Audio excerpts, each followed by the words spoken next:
Buenas noches, licenciada. Nosotros vamos a hablar sobre las teorías del cambio organizacional.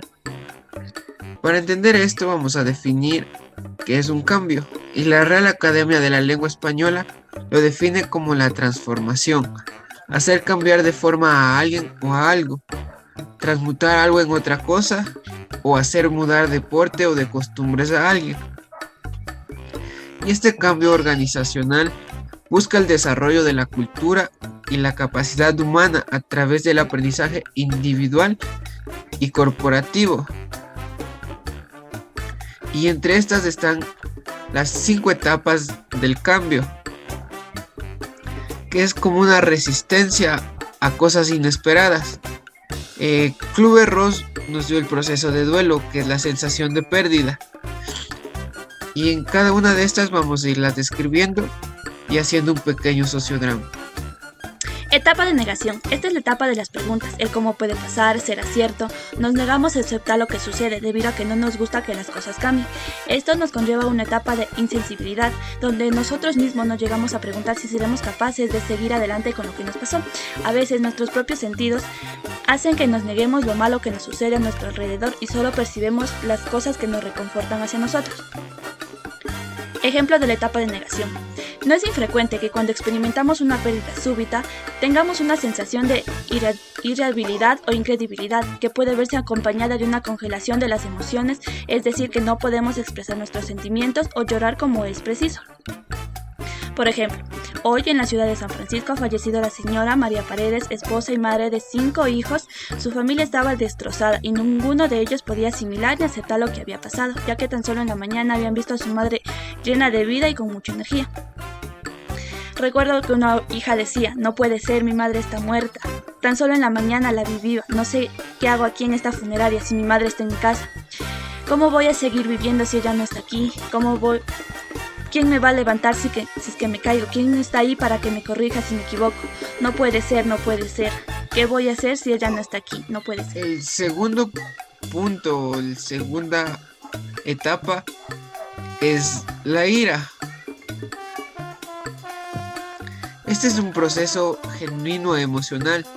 Se manifiesta de múltiples formas, contra los causantes del cambio o contra los seres más cercanos como los jefes, los compañeros de departamento.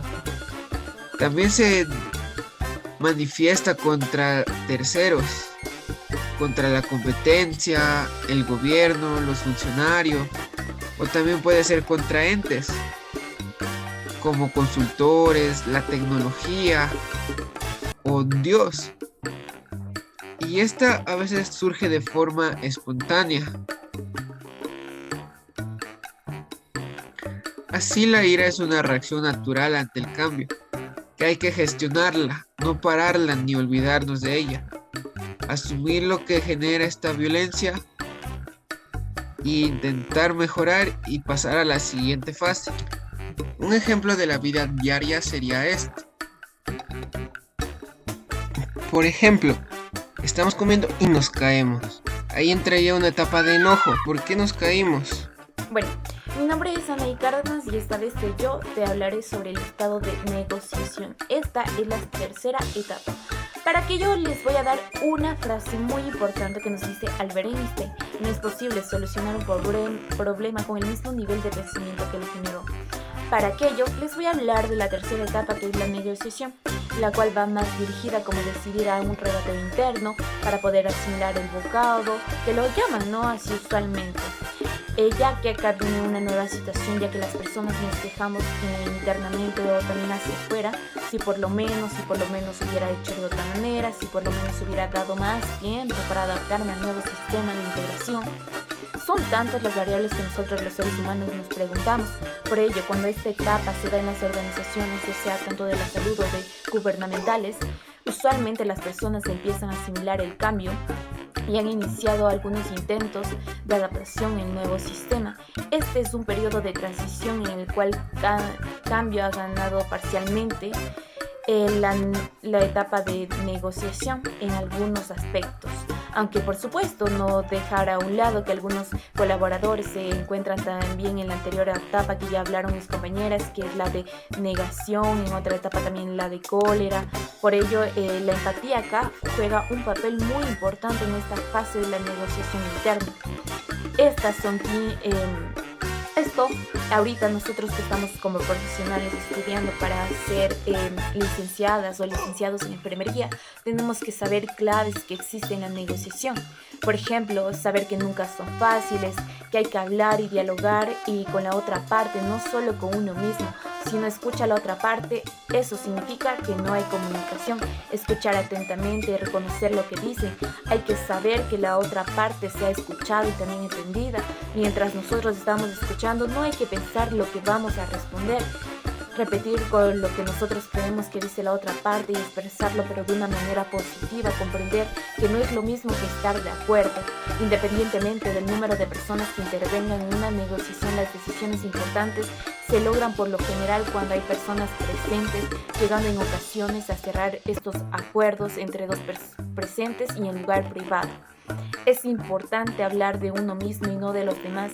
Expresar los sentimientos vividos por uno es siempre más constructivo que culpabilizar siempre a otra persona, a otra parte.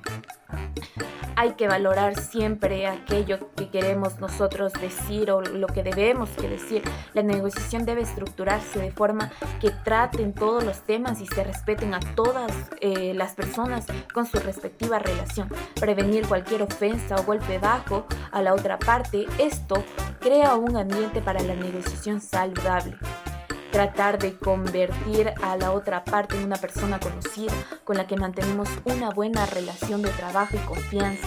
Hay que enfrentar a los problemas no con las personas, y es esencial tratar a las personas como seres humanos y no como problemas.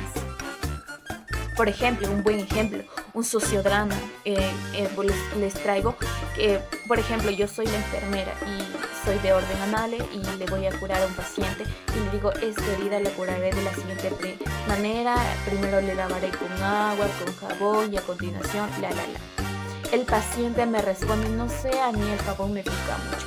Y yo como enfermera justifico la respuesta sin cabe recalcar sin voluntar que existe una bidireccionalidad. Le digo, no sabe lo que pica cura, y después de lavarle le aplicaré yodo y así sucesivamente. El paciente se opone, me impone una negociación y me dice, ¿no sería mejor que venga el médico?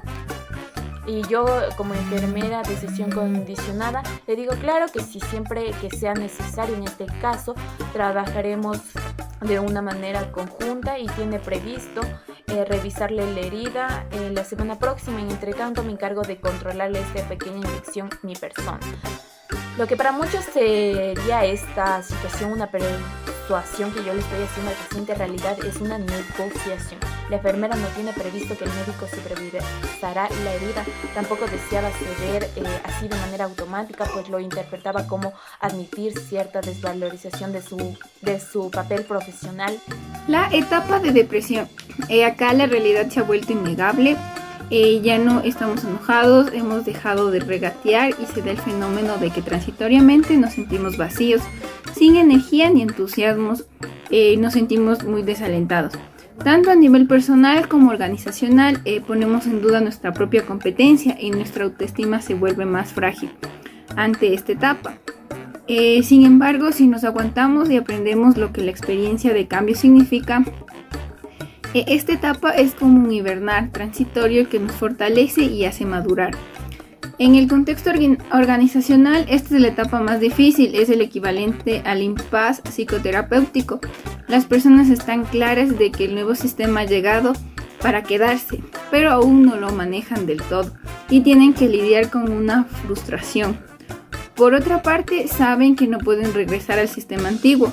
Es como haber dejado un muelle, estar a la mitad del camino rumbo a otro, cansado pero sin opción de regresar al muelle de partida. Los síntomas de la depresión pueden ser sentimientos de tristeza, ganas de llorar, un vacío, una desesperanza, arrebatos de enojo, irritabilidad o frustración, incluso por asuntos de poca importancia, pérdida de interés, o placer por la mayoría de las actividades habituales o todas, como lo son los pasatiempos o los deportes.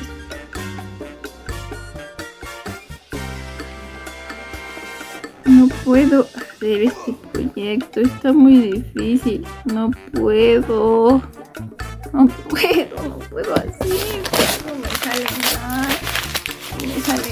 Ay, no puedo hacer este proyecto, no sirvo para estudiar, no puedo.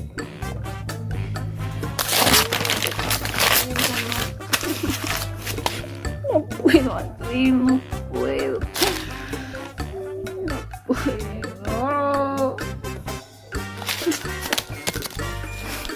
No, ya no me importa, no quiero estudiar.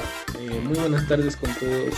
Bueno, para hablar sobre la fase de la aceptación, primero voy a hablar un poquito también lo que es el cambio organizacional, el cual es necesario considerar el cambio social, viéndolo desde el enfoque sistémico que se puede definir como toda la alteración, el estatus o el equilibrio cuasi estacionario de un organismo o situación o proceso que afecta a la estructura, a la tecnología y a los recursos humanos de la organización global. En otras palabras, sería la capacidad de adaptación de las organizaciones a las diferentes transformaciones que sufre el medio ambiente interno o externo mediante el aprendizaje. Bueno, cuando se supera la caída en la curva, es decir, cuando caemos en depresión en la anterior fase, es cuando por fin podemos hablar de un periodo de aceptación, la cual esta fase no implica la total y plena asimilación del cambio. La aceptación significa asumir las nuevas circunstancias y estar dispuestos a vivir con él. Como por ejemplo, un ejemplo de esto puede ser poner en marcha unos nuevos proyectos, procedimientos de trabajo que tendremos hacia el futuro, o sea, pensar, visualizarnos en el futuro. También siempre debe considerarse que la curva del cambio puede variar en medida del impacto de este. Puede tener en la vida personal o bien en su vida profesional de las personas, y por ello es muy fundamental convencer estas etapas para apoyar a nuestros equipos durante todo este proceso. Aquí podemos visualizar a un estudiante de la universidad. Este está dando un examen en el cual hay un cambio y saca una mala nota. Y empieza la primera fase, la fase de negación. La segunda, la fase de enojo, un enojo con nosotros mismos. Aquí entra una fase de negociación y de reflexión de nosotros, entrando a una etapa de depresión.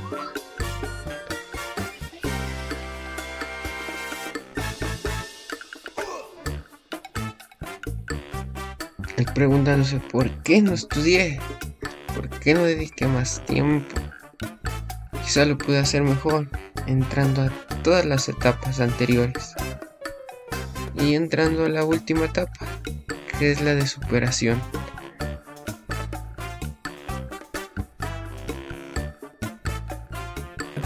En estos momentos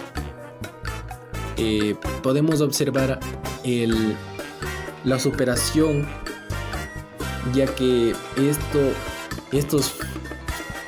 estas imágenes son lo que él quiere ser, lo que él quiere lograr, sus metas, las cuales van a ser factor muy importante en su futuro. Ahorita estamos viendo una etapa de superación, ya que él, con tan solo imaginarse lo que puede ser un día de mañana, él puede tener una idea muy clara de lo que quiere ser en el futuro. Quiere ser un gran profesional en el ámbito de la salud, y por eso él va a superarse y estar dispuesto a cumplir todas sus metas a partir de ese día, porque un resbalón no es caída, y esta nota no va a significar nada para él en su futuro, ya que él va a poder superarse. Muchas gracias.